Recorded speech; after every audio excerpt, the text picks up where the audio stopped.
Good morning everyone my dear students. तो बच्चों देखिए, हमने आपको पिछले वीडियो में विकारी शब्द और अविकारी शब्द बताए थे और ये आप क्या पढ़ रहे हैं? हिंदी लैंग्वेज मतलब हिंदी व्याकरण। ठीक है, पार्ट 3 हिंदी व्याकरण आप पढ़ रहे हैं। तो हमने आपको पहले वीडियो में विकारी शब्द और अविकारी शब्द पढ़ाए। तो आज हम पढ़ेंगे वाक्य। क्या पढ़ेंगे? वाक्य, जिसको इंग्लिश में कहते हैं सेंटेंस। तो प्रश्न क्या बनेगा? वाक्य किसे कहते हैं? ठीक है, वाक्य किसे कहते हैं बनेगा। तो इसको हम पढ़ेंगे। शब्दों का वह सार्थक समूह, शब्दों का वह सार्थक समूह जो किसी विषय में पूरा भाव प्रकट करें, वाक्य कहलाता है। शब्दों का वह सार्थक समूह जो किसी विषय में पूरा भाव प्रकट करे, वाक्य कहलाता है। आगे देखते हैं। तो देखिए बेटा, ये आपकी वाक्य की परिभाषा हो गई। तो इसको आपको अपने होमवर्क कॉपी में लिखना है, जैसे पहले हमने आपको बताया था। और अभी हम इसका प्रश्न भी लिखकर आपको देंगे होमवर्क के लिए। आज का जो होमवर्क होगा, तो पहले से आप अपनी कॉपी पेंसिल रख कर बैठिए। जो हम आपको होमवर्क दें उसको आप नोट करेंगे, और अगर तुरंत नहीं नोट कर पाते तो इसको शॉर्ट स्क्रीन लेकर के बाद में भी लिख सकते हैं। लेकिन होमवर्क करना है और उसको अपने टीचर से चेक भी कराना है। उसकी पिक आप भेज दीजिए ग्रुप, व्हाट्सएप ग्रुप में, तो आपका होमवर्क भी चेक हो जाएगा। ओके। और जब आप लिख लेंगे तो उसको आपको याद करने में भी सुविधा होगी, और जल्दी आप जब याद करेंगे तो आने वाले दिनों में जब अगर एग्ज़ाम होते हैं तो आपको प्रॉब्लम नहीं होगी कि ज़्यादा सारा याद करना पड़े। ठीक, थोड़ा थोड़ा याद करते जाएंगे तो याद हो जाएगा। चलिए आगे पढ़ते हैं। एक बार पुनः पढ़ लेते हैं इस लाइन को। शब्दों का वह सार्थक समूह जो किसी विषय में पूरा भाव प्रकट करे, वाक्य कहलाता है। नीचे देखते हैं। शब्दों के उचित मेल से, शब्दों के उचित मेल से वाक्य बनते हैं। शब्दों के उचित मेल से वाक्य बनते हैं। आगे देखेंगे। चित्रों के नीचे लिखे, चित्रों के नीचे लिखे शब्द समूहों से बात पूरी तरह समझ में आ रही है। कैसे? क्या कह रही है बुक? कह रही कि जो ये चित्र दिए हुए हैं उनसे जो हम अपनी बात कहना चाहते हैं वो चित्रों को देख करके जल्दी समझ में आ रहा है। चित्रों के द्वारा आपको समझाया गया है इसमें। तो कैसे समझाया गया ये भी देख लीजिए। फूल कैसा है? खिला हुआ। तो उसको हमने अपनी भाषा में कैसे कहा? कमल का फूल खिला है। कमल का फूल खिला है। आगे चित्र क्या कह रहा है? पक्षी आकाश में हैं, तो क्या कर रहे हैं? उड़ रहे हैं। तो उसको हमने अपने शब्दों में क्या कहा? वाक्य बनाया, पक्षी उड़ रहे हैं। पक्षी उड़ रहे हैं। आगे, आकाश में चांद निकला हुआ है। तो ये क्या बन गए हैं? आपके वाक्य बन गए हैं। पहले तो ये सारे सब क्या हैं? एक एक शब्द हैं। जैसे आकाश एक शब्द हो गया, चांद एक शब्द हो गया, निकला एक शब्द हो गया, और हुआ एक शब्द हो गया। और जब सारे शब्दों का समूह बन गया, कहा है ना शब्द समूह, तो सारे शब्दों का एक समूह बन गया, मतलब सारे शब्दों को एक साथ लिख दिया गया। तो क्या बन गया? वह वाक्य बन गया। क्या बन गया? वाक्य। इसी प्रकार यहाँ पर परिभाषा दी गई। शब्दों का वह सार्थक समूह जो किसी विषय में पूरा भाव, मतलब उसका पूरा अर्थ निकल रहा हो कि कौन सा व्यक्ति क्या कर रहा है, या कौन सा पक्षी क्या कर रहा है, उसका पूरा अर्थ प्रकट हो रहा हो, मतलब भाव प्रकट करें, वो क्या कहलाता है? वाक्य कहलाता है। ठीक, तो इसीलिए एक बार फिर से, कमल का फूल खिला है, पक्षी उड़ रहे हैं, आकाश में चांद निकला हुआ है। तो बच्चों ये जैसे ये भी वाक्य लिखे ना, ये भी हम इसमें वाक्य में आ सकते हैं। ऐसा नहीं कि ये अविकारी में लिखा है तो खाली अविकारी में ही इसका प्रयोग होगा। ये वाक्य तो ऑलरेडी बने ही हैं, तो इन वाक्यों को हम यहाँ पर भी कह सकते हैं कि लड़का तेज दौड़ रहा है, लड़के तेज दौड़ रहे हैं, उसके पास सफ़ेद कुत्ता है। तो इस प्रकार के वाक्य, ये भी तो वाक्य हैं, और जो हम बोल रहे हैं अभी इस समय मुख से, वो क्या है? वाक्य तो बोल रहे हैं ना, तो उन्हें हम वाक्य कहते हैं। जिसका अर्थ निकले और दूसरे को, सामने वाले को समझ में आए, वही क्या है? शब्द है। और जब शब्दों को जोड़ करके बना दिया गया तो वह वाक्य बन गया।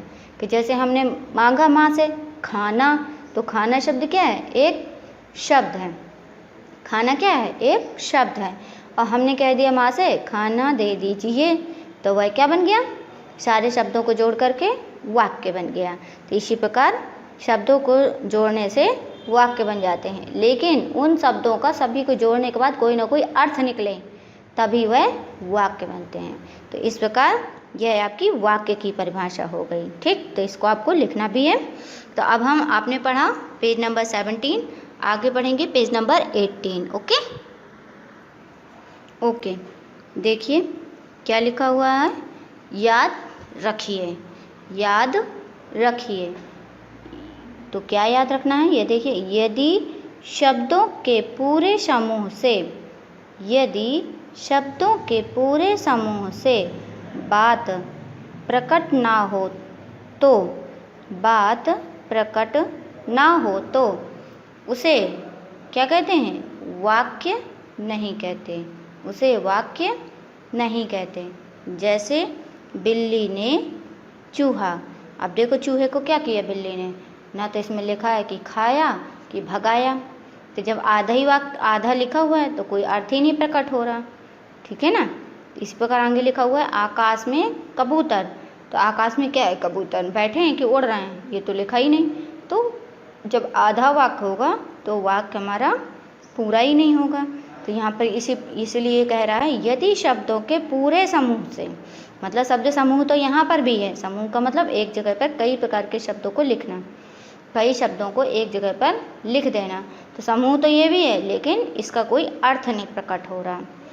ठीक है? अगर इसको और आगे और शब्द जोड़े जाते और जिसका पूरा अर्थ निकलता कि आकाश में कबूतर उड़ रहे हैं, तब जाकर ये पूरा एक वाक्य बन जाता। ऐसे ही बिल्ली ने चूहे को, या बिल्ली ने चूहा खाया, या चूहा पकड़ा, तब जाकर आपका यह एक वाक्य बनता। और यहाँ पर शब्द समूह तो है, लेकिन वाक्य पूरा नहीं है, इसका सही अर्थ नहीं निकल रहा है। ठीक, ओके। तो आगे है आपका प्रश्न प्रहर। प्रश्न प्रहर का अर्थ है अभ्यास कार्य, इंग्लिश में कहा जाए एक्सरसाइज। ठीक है, तो आज हम एक्सरसाइज भी पढ़ेंगे। ओके, तो इस एक्सरसाइज को आपको अपनी कॉपी में पूरा लिखना भी है और याद भी करना है। ओके, ठीक। तो पहले हम, इससे पहले आपको क्वेश्चन आंसर भी अभी बताएंगे इस एक्सरसाइज के बाद, कि जो आज का आपका होमवर्क होगा और उसको आप कैसे लिखेंगे, कि जहाँ पर हमने पढ़ाया है आपको आविकारी शब्द और विकारी शब्द, उसको आप वीडियो को शॉर्ट स्क्रीन ले करके वहाँ से आप उसका आंसर लिख सकते हैं। और ठीक है, तो चलिए शुरुआत करते हैं आपकी एक्सरसाइज की। पहला प्रश्न है आपका का नंबर, उपयुक्त शब्द चुनकर रिक्त स्थान भरिए। उपयुक्त शब्द चुनकर रिक्त स्थान भरिए। तो क्या लिखा हुआ है? दिल्ली गया था। तो रिक्त स्थान फिल करना है। तो दिल्ली कौन गया था? अब इधर से चूज करना है। वह दिल्ली गया था। तो यहाँ पर तो दो जगह वह दिया हुआ है, इसलिए वह को नहीं फिल करते हैं। हम लिख देंगे मैं दिल्ली गया था। क्या लिख देंगे? मैं दिल्ली गया था। तो पहला का क्या लिखना है इसमें? मैं। माँ में है कि दो मात्रा मैं और बिंदी, मैं हो जाएगा। मैं दिल्ली गया था। ओके, इसी प्रकार आगे देखेंगे, चित्र देख रहा है। तो कौन चित्र देख रहा है? वह। कौन देख रहा है? वह चित्र देख रहा है। तो यहाँ पर लिख देंगे वह। ठीक है, वह लिख दिया, वह चित्र देख रहा है। अगला है आपका, पतंग उड़ा रहा है। पतंग उड़ा रहा है। तो कौन पतंग उड़ा रहा है? इसमें भी देखिए वह शब्द आ सकता है आपका। हम पतंग उड़ा रहा है तो हो नहीं सकता, इसलिए वह पतंग उड़ा रहा है। ओके, तो इधर भी आपका वह शब्द आ गया। अगला लिखा है ने अपना पाठ याद नहीं किया। तो किसने अपना पाठ याद नहीं किया? किसने? हमने। क्या हो जाएगा? हमने। तो हम और ने अलग लिखा हुआ है, वैसे होना चाहिए एक साथ। तो हमने अपना पाठ याद नहीं किया। ओके, तो एक बार फिर से पढ़ लेते हैं और इसको आपको अपनी कॉपी में लिखना भी है। हेडिंग डालेंगे रिक्त स्थान भरिए, केवल इतनी हेडिंग डालनी है आपको, रिक्त स्थान भरिए, और उसको इन सेंटेंसों को पूरा लिखना है। मैं दिल्ली गया था। मैं दिल्ली गया था। ओके, अगला वाक्य क्या है? वह चित्र देख रहा है। वह चित्र देख रहा है। वह पतंग उड़ा रहा है।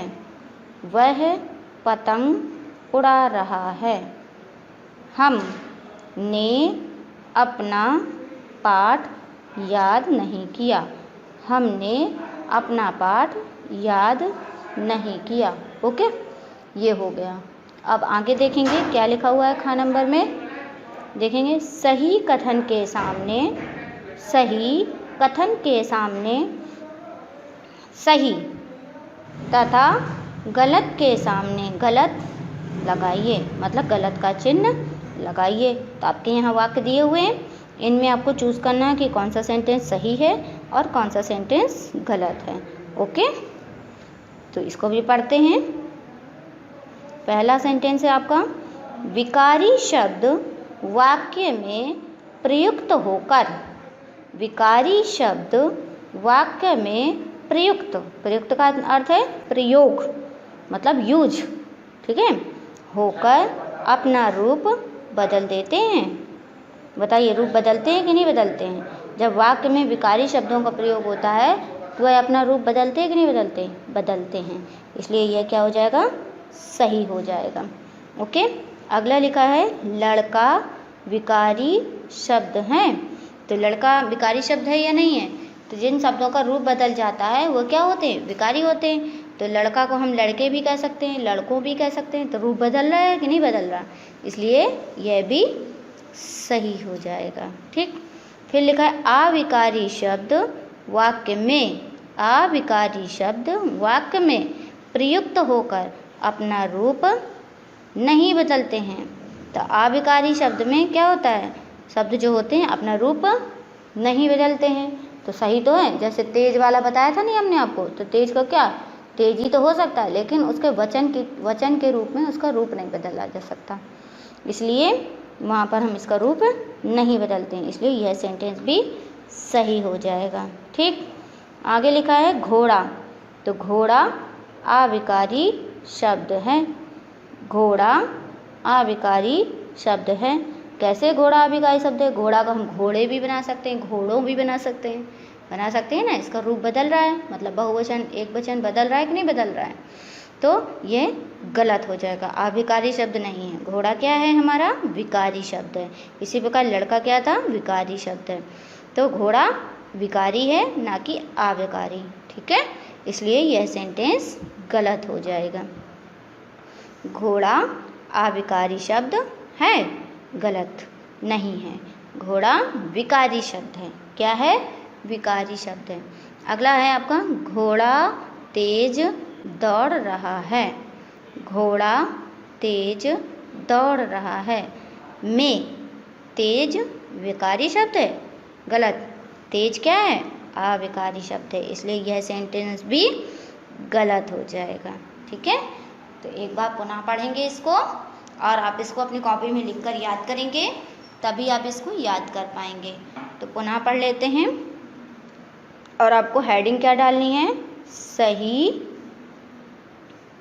गलत का निशान लगाओ, या सेम टू सेम यही भी डाल सकते हैं, या हमने जो बताया सही गलत का निशान लगाओ।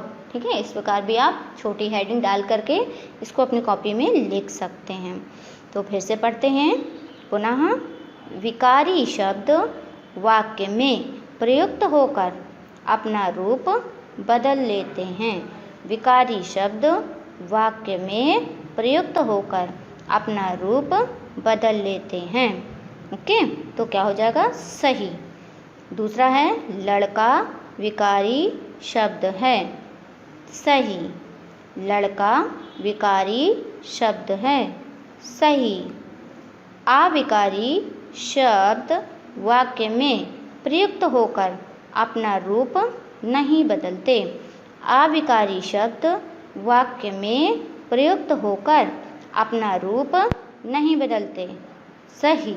ठीक है, अविकारी जो होते हैं उनका रूप नहीं बदलता है, इसलिए सेंटेंस सही हो गया। अगला लिखा हुआ है घोड़ा अविकारी शब्द है। घोड़ा अविकारी शब्द है। गलत। घोड़ा क्या है? विकारी शब्द है, ना कि अविकारी। ठीक है, आगे घोड़ा तेज दौड़ रहा है। तो घोड़ा कैसे दौड़ रहा है? तेज दौड़ रहा है। में तेज विकारी शब्द है? नहीं, तेज क्या है? अविकारी शब्द है। क्या है? अविकारी। अविकारी शब्द है।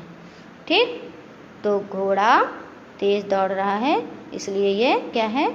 गलत हो जाएगा। अविकारी शब्द है, ना कि विकारी शब्द। आगे देखते हैं बच्चों, क्वेश्चन नंबर ग में सही विकल्प के सामने सही लगाइए। सही विकल्प के सामने सही मतलब सही का चिन्ह लगाइए।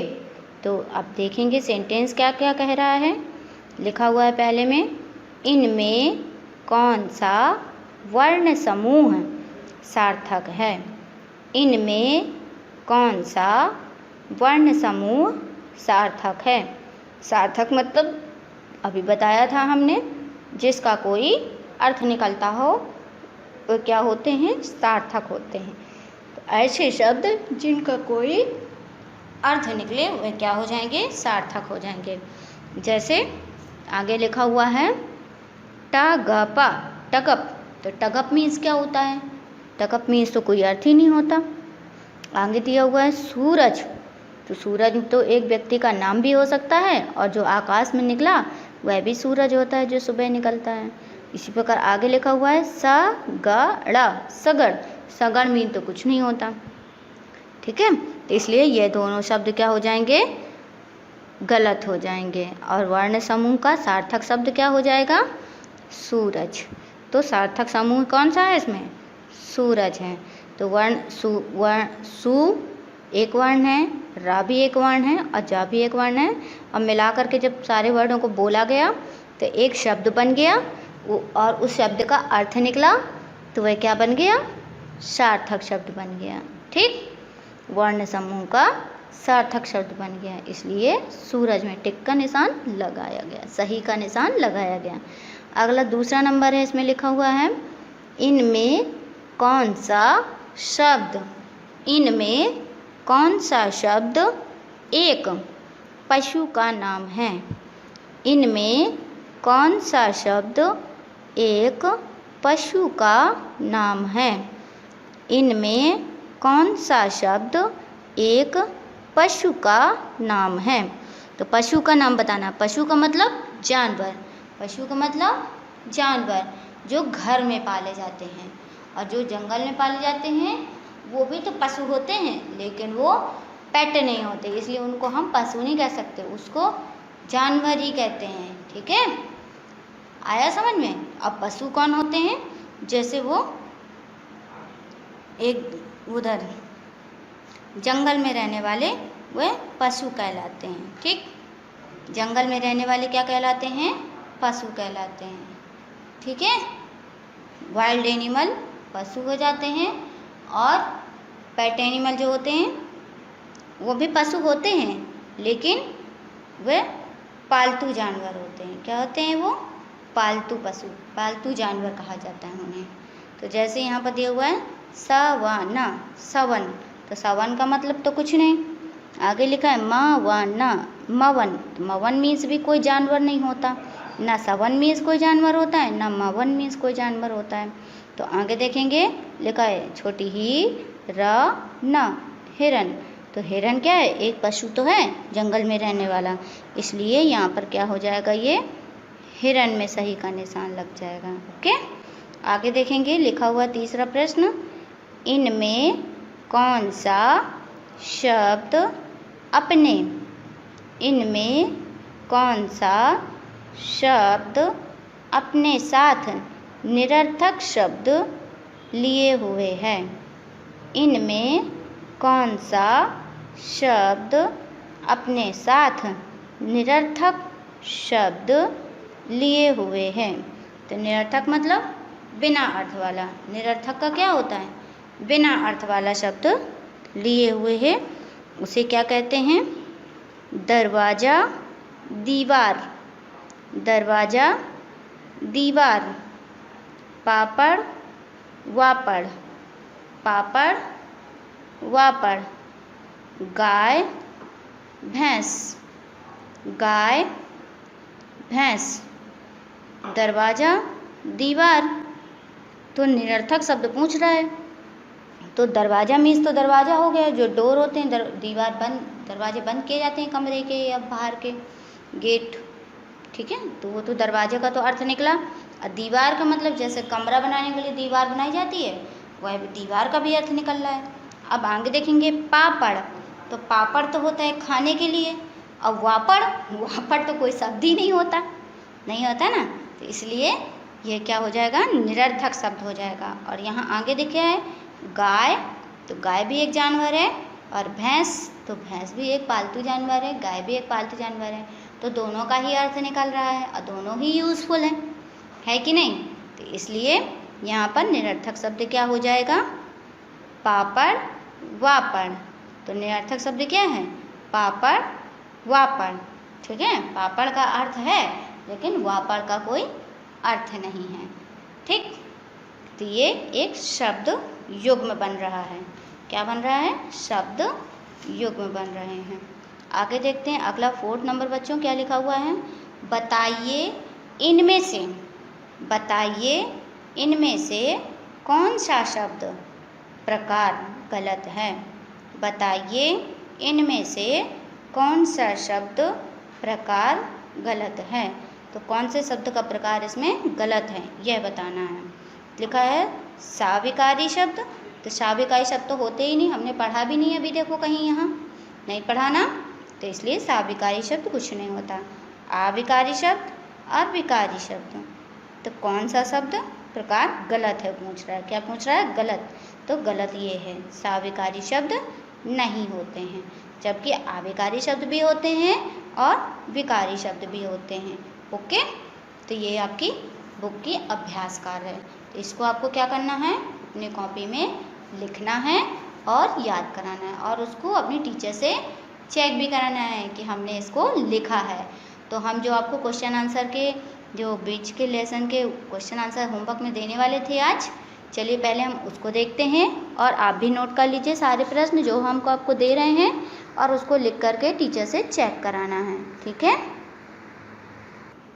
तो बच्चों आज का आपका होमवर्क है, इस प्रकार आप डालेंगे अपना होमवर्क आज का, ओके, HW, और आज की डेट डालेंगे, जो भी आज की डेट है, ठीक है, वो उसको आज का आप डेट डालेंगे, और यहाँ पर आपका प्रश्न नोट करेंगे, ठीक है।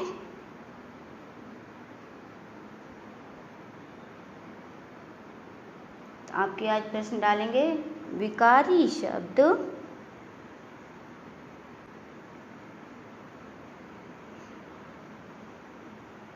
विकारी शब्द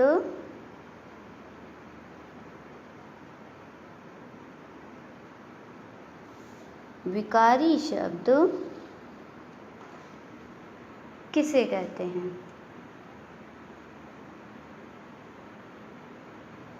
विकारी शब्द किसे कहते हैं, विकारी शब्द किसे कहते हैं, ओके। यहाँ आप उसका उत्तर लिखेंगे। इसके बाद इसका हम आंसर भी अभी आपको बता देते हैं। लेकिन आपको होमवर्क में करना है कि विकारी शब्द किसे कहते हैं। तो सुनिए ध्यान से इसका आंसर। वाक्य में प्रयोग होने पर, वाक्य में प्रयोग होने पर जो शब्द आवश्यकतानुसार अपना रूप बदल लेते हैं उन्हें विकारी शब्द कहते हैं। एक बार पुनः सुनिए, फिर से सुनिए। वाक्य में प्रयोग होने पर जो शब्द आवश्यकतानुसार अपना रूप बदल लेते हैं उन्हें विकारी शब्द कहते हैं। ओके, तो अगला प्रश्न है आपका अविकारी। अगला प्रश्न क्या है? अविकारी, अविकारी शब्द, अविकारी शब्द किसे कहते हैं या किन्हें कहते हैं? ठीक है, अविकारी शब्द किसे कहते हैं या किन्हें कहते हैं। ओके, तो इसका भी आंसर अभी हम आपको बताएंगे, तो आप उसको लिखेंगे अपनी कॉपी में, होमवर्क में।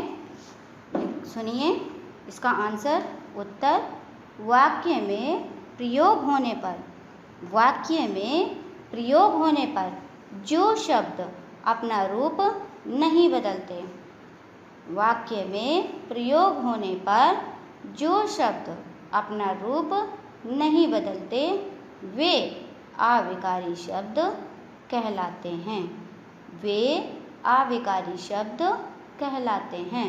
जैसे लड़का तेज दौड़ रहा है, तो तेज शब्द क्या है? अविकारी शब्द है। ओके, आगे देखते हैं अगला प्रश्न क्या है आपका। अभी अगर समझ नहीं आया हो तो हम एक बार फिर से अविकारी शब्द की परिभाषा बोल देते हैं। सुनिए, वाक्य में प्रयोग होने पर, वाक्य में प्रयोग होने पर जो शब्द अपना रूप नहीं बदलते वे अविकारी शब्द कहलाते हैं। ओके, तो अगला प्रश्न क्या है आपका, वह देखेंगे। अगला प्रश्न है वाक्य, वाक्य किसे कहते हैं? वाक्य किसे कहते हैं? ठीक, तो आप इसका उत्तर भी सुनिए। शब्दों का वह सार्थक समूह है, शब्दों का वह सार्थक समूह है जो किसी विषय में पूरा भाव प्रकट करे वाक्य कहलाता है। शब्दों का वह सार्थक समूह जो किसी विषय में पूरा भाव प्रकट करे वाक्य कहलाता है। तो बच्चों ये तीनों प्रश्न आज आपके होमवर्क में हैं। क्या हैं? पहला है विकारी शब्द किसे कहते हैं, दूसरा है अविकारी शब्द किसे कहते हैं, और वाक्य किसे कहते हैं। तो यहाँ पर अपनी डेट डालकर इसका होमवर्क आज का करना है, और आज जो भी डेट है आप उसको यहाँ पर डालेंगे और लिखेंगे यह प्रश्न। ओके, तो आज के लिए इतना ही, और यह आप होमवर्क करने के बाद इसको अपनी वीडियो में व्हाट्सएप के द्वारा भेज करके चेक ज़रूर कराएंगे और उसको लर्न करेंगे। तो ओके बाय, नेक्स्ट वीडियो में हम आपको फिर मिलेंगे। तो हम इस लेसन के आपको क्वेश्चन आंसर और आगे की एक्सरसाइज भी पढ़ाएंगे। पार्ट 3 आप जो पढ़ रहे हैं उसकी एक्सरसाइज और उसके क्वेश्चन आंसर भी पढ़ाएंगे और लिखवाएंगे। तो आप अपनी कॉपी रख करके साथ में हमारे बैठिएगा, तभी आप उसको लिख पाएंगे। Okay bye.